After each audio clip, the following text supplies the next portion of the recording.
Ngicela ukuthatha leli thuba ke namhla ntambama lokubingelela egameni likaJesu. Ngibingelele kubazalwane bonke abala nabefundisi bonke abakhona egameni likaJesu Kristu inkosi yethu. Kulolu suku ke lwanamhlanje bengithi ake sibheke nje izinto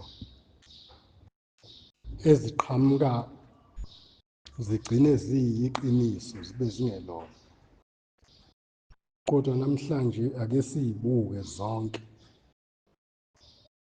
Namhlanje bengicela ukuthi ke sibuke ukuthi lento le yobungoma ibonakala ngani, ukuthi ke lo ungenwe umoya wobungoma. Okokuqala, isayini yezangoma engakabi nemphithi uma eselithwasa uyihuqa ngomcako omhlophe ey'thweni, ebusweni, ey'ngalweni. Useyithwasa, lokho kusho ukuthi uselithwasa, usesephehlweni, usayofunda ubungoma. Kuya-ke eyihuqa ngalo mcako omhlophe.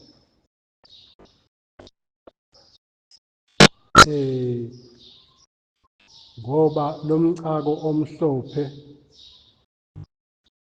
ukhomba ukufa, ungenwe umuntu ongasekho. Isayini yakhona le ukuthi usengenwe yidlozi. Bona-ke bebethi ungenwe umuntu ongasekho, kodwa engenwe umoya wenyoka obizwa ngedlozi. Manje-ke uhambe afike la egogoda khona, esephasileke manje ukuba abe full time kulo msebenzi wamadlozi. Ube seshintsha-ke manje esefaka ibomvu, ngoba manje usegogodile kule mimoya yamanzi. Ekuqaleni-ke izangoma zazihamba ziyothwasa emanzini ukuze zithole umoya wenyoka, umoya kadrago, umoya womhlebi, bese-ke ziba izangoma-ke. Kulezi nsuku-ke ziyahamba ziyothwasa, zibuye-ke sekuyizangoma. Kade ihlezi emntwini zingayanga le emanzini. Sekuyaphoqwa ukuthi zigcine ziyizangoma. Asiwubukeke lo moya wobungoma. Kulezi nsuku esiphila kuzo, siphila la usathane lo moya ewufake ekukholweni. La ekukholweni uphawu lobungoma ulufake kubazalwane abangaphendukanga, ulufake kubazalwane abenziwa ngabantu, abangenziwa umoya ongcwele. ngoba ngumoya engcwele owenza umuntu abe ngumzalwane, ngoba umoya engcwele akaze ngavuma ukuthi umzalwane enze izinto ezizimpawu zikaSathane. Ngalokho-ke uSathane uqale wadonsa abantu abashaya i-keyboard, wabanika iy'phiwo zokuthi uma beyishaya baze bakhase phansi abazalwane bedansela umuntu obashayela i-keyboard kodwa enophawu lobungoma ekhanda. Kwahamba lo moya wagcwala la ekukholweni. Uthe musa ugcwele lo moya waphumela nakubantu besifazane, wabatshela ukuthi uSathane ukuze nigcineke kahle nibahle ningashiswa yilanga, wabanika isayini yezangoma, wabanika ibomvu ukuthi bagcobe ngalo, kahle kahle ibomvu isayini yezangoma. Amadoda wawanika impithi isayini yezangoma, abesifazane wabanika ibomvu isayini yezangoma. Kunezinto okungafanele uyigaxe kuzo uma usungumntwana kaNkulunkulu. Kodwa-ke izwi leNkosi lithi ozelwe ngale mbewu akoni, bese lithi nomubi akamthinti. Ake siyifuneke ukuthi njengoba zonke lezi impawu zobungoma ziphelele enkonzweni yabazalwane, kwenzakala kanjani ukuthi ubuye impithi izongena endlini kaNkulunkulu? Asibuyeke. Uma kwakhiwa izindlu zesintu kuqala, angifuni ukuthi ngezesiZulu ngoba zakhiwa yibo bonke abantu, kodwa ngizothi izindlu zesintu kuqala zazakhiwa ngey'ntungo, zibizwa ngoguqa. Leyo ndlu kwakuthiwa yindlu yakwagogo noma yindlu enkulu. Kwake kuthi-ke uma kwenzeka kungena amanzi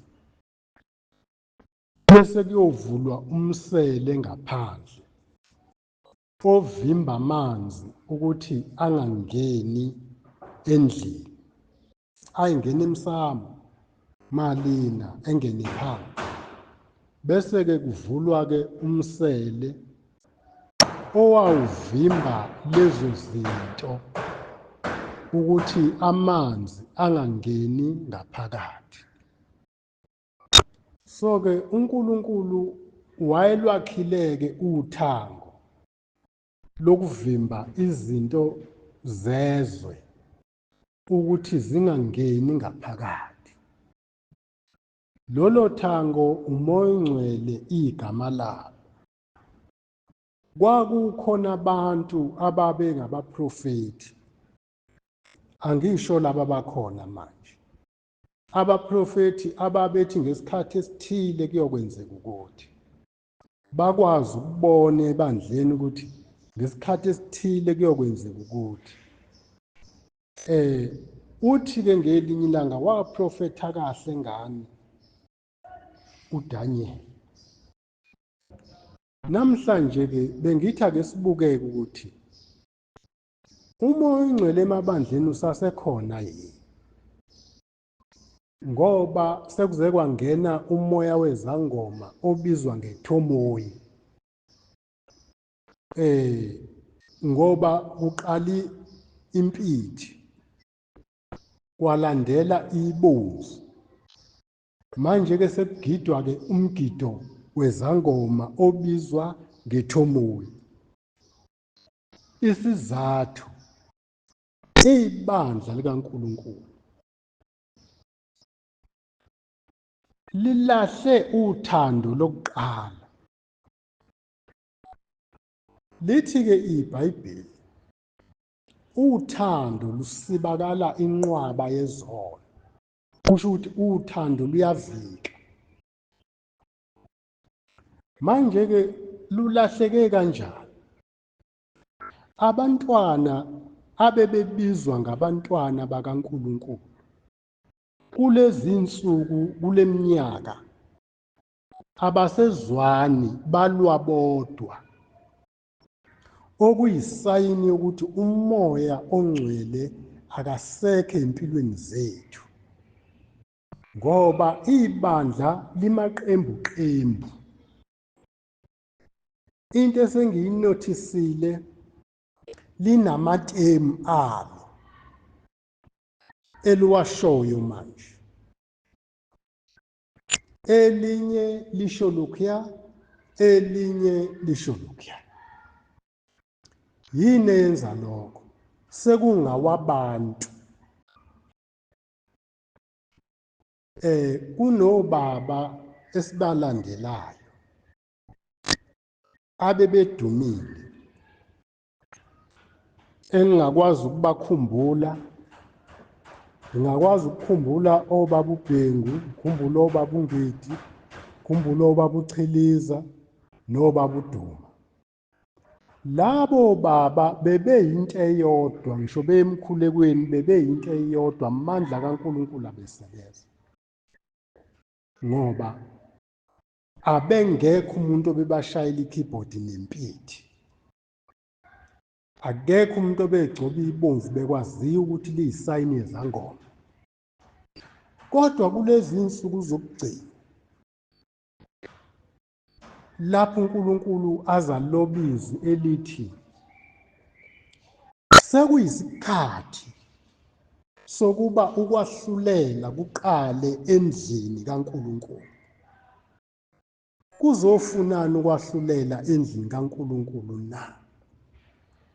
Kuzokhipha umoya wobungoma ogcwele ebandleni likaNkulunkulu.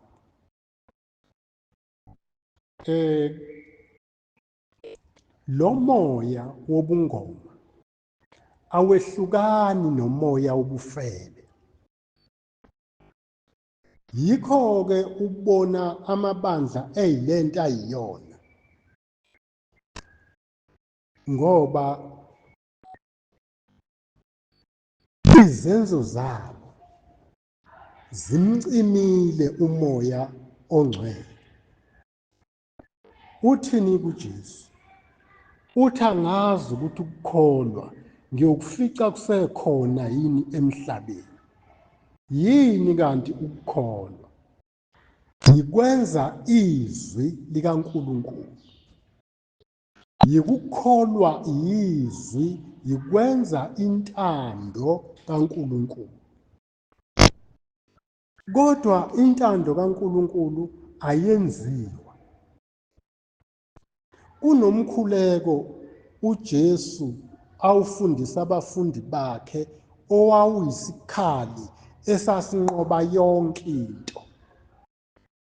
Kodwa bawujampa abantu bazongena emkhulekweni elithi iBhayibheli bacabanga ukuthi bawuzwakala ngokukhuleka kwabo okude bemi emasinagogeni benza imikhuleko emide.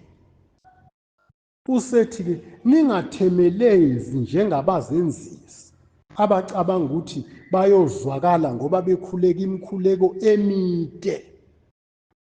Abazenzisi. uJesu umkhuleko abafundise wona uthe ababothi baba wethu osezulwini malingcweliswe igama lakho. Kusho ukuthi igama lakhe alingcweliswe. asingaliphathi igama lakhe sisekungcoleni, asingaliphathi igama lakhe sifake impithi ey'nkonzweni, impithi sayini yezangoma. Asingaliphathi igama lakhe abazalwane besagcoba ibomvu bethi benzela ilanga. Ilanga into endala yayikhona, ayikaze ishise umuntu. Ngoba ngey'nsuku zokugcina abantu bayokuba ngabazithandayo. Lithi iBhayibheli kuyoba ngabazithandayo kunokuthanda uNkulunkulu. Ngendlela abantu abazithanda ngayo bazithola sebephila impilo yobungoma. Uthi-ke uJesu, umoya womphika uKristu usuqalile uyasebenza. Umoya womphika uKristu uqalile uyasebenza. Lo moya womphika uKristu wenza abantu bayinyeze ukuthi ngadalelwani kanje. Ufica abazalwane bexhume izinzipho bey'pendile. Lithi-ke iBhayibheli ningaziqophi amabala. Bafake inzipho ezibhulu, bafake inzipho ey'bomvu, bafake inzipho ezinjeya, bayiqopha amabala. Bathi glory to God, sikhululeke. Ningakwenzi ukukhululeka kwenu kube lithuba enyameni. Inyama ayingakutholi ukukhululeka kokuxabana noNkulunkulu. Kodwa abazalwane baphila namasayini ezangoma. Ngubani uNkulunkulu wezangoma na? Yinyoka endala, umhlebi. Inyonyobile yazongenela abazalwane yabatshena ukuthi abafane nezwe, ngoba abakwa-Israyeli bayicela inkosi ezobenza bafane nabantu bonke. Bathi-ke abefundisi balapho, kufanele ufane nazo iy'nhlanzi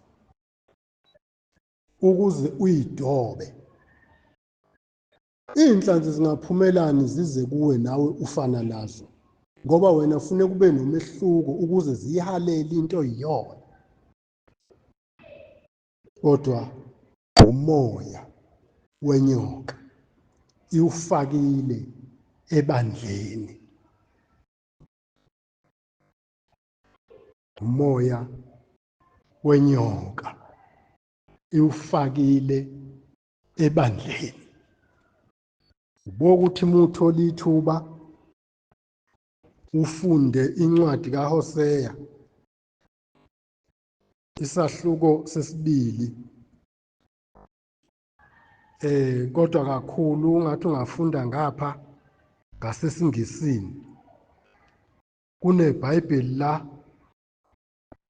okuthiwa i-New Living Translation, ufunde kulo. Kodwa noma ngakuliphi ufunde kulona, lizokutshela-ke ukuthi lolu daka oyigcobe ngalo ebusweni ibomvu yiwudaka lwey'febe. Usuyabona-ke ukuthi uSathane ufake ezinye izinto ekukholweni. Sigcine bazalwane sikhonza uNkulunkulu, asibonanga le ndoda isisusa kancane kancane ngokuthanda izwe.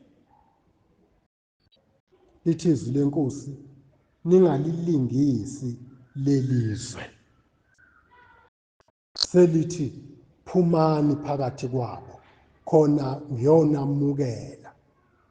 Selithi noma ugqaba ngomuthi obomvu uzenza muhle ngeze.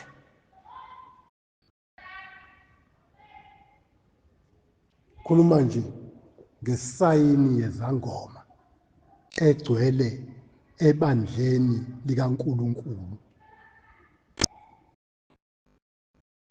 Isayini yezangoma. Kunabantu bazalwane abangahle bangawuboni umbuso kaNkulunkulu. Benziwa yikulingisa lelizwe.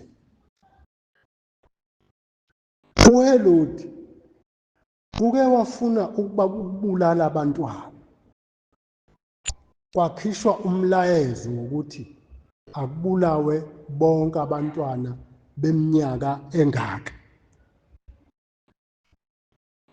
Kulezi insuku ke nakule minyaka uHelodi lo moya ufaka emhlabeni wonke. Ngisho abazalwane abakhuluma ngezilimi zabantu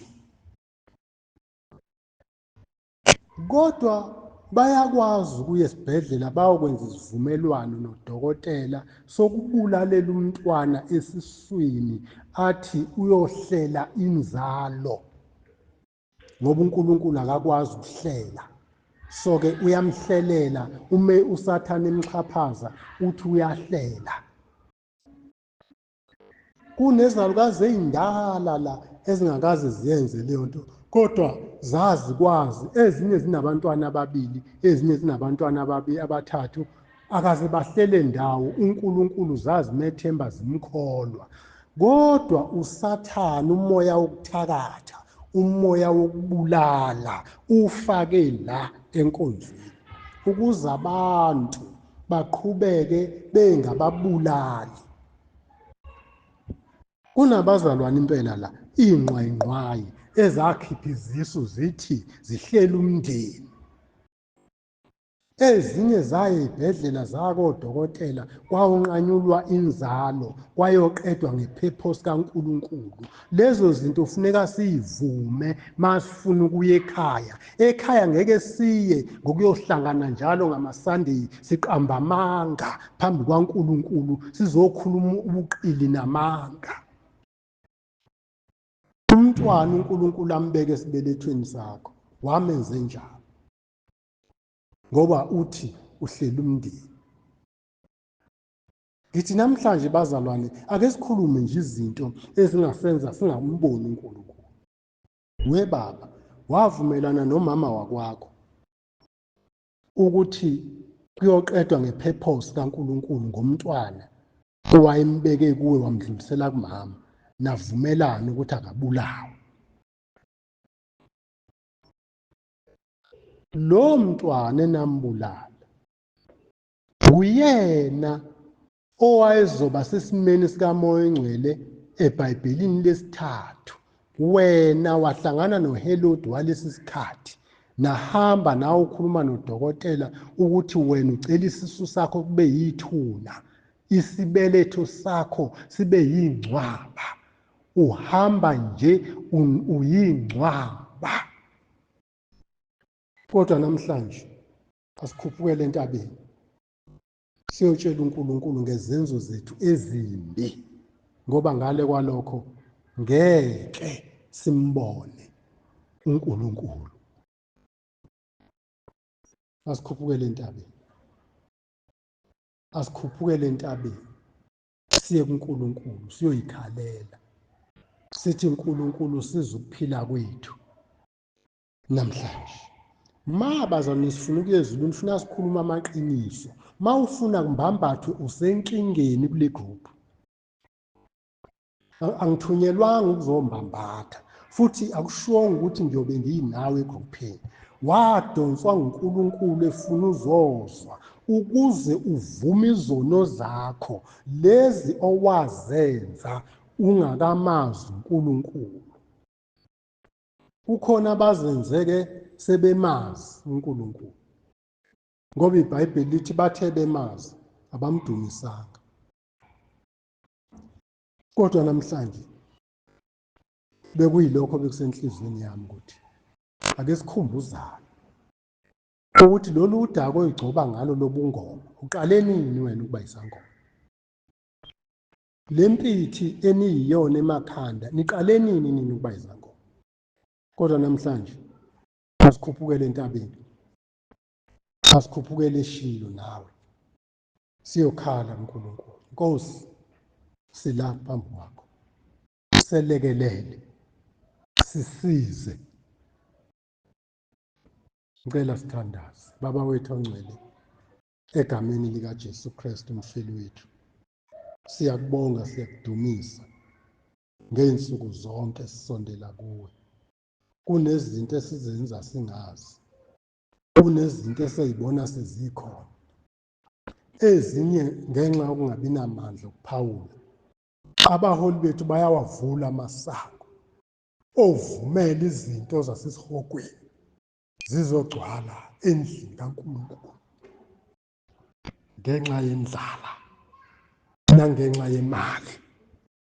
Kodwa namhlanje uNkulunkulu wethu, selekelele, sithwale, senzele umusa Nkosi uJesu.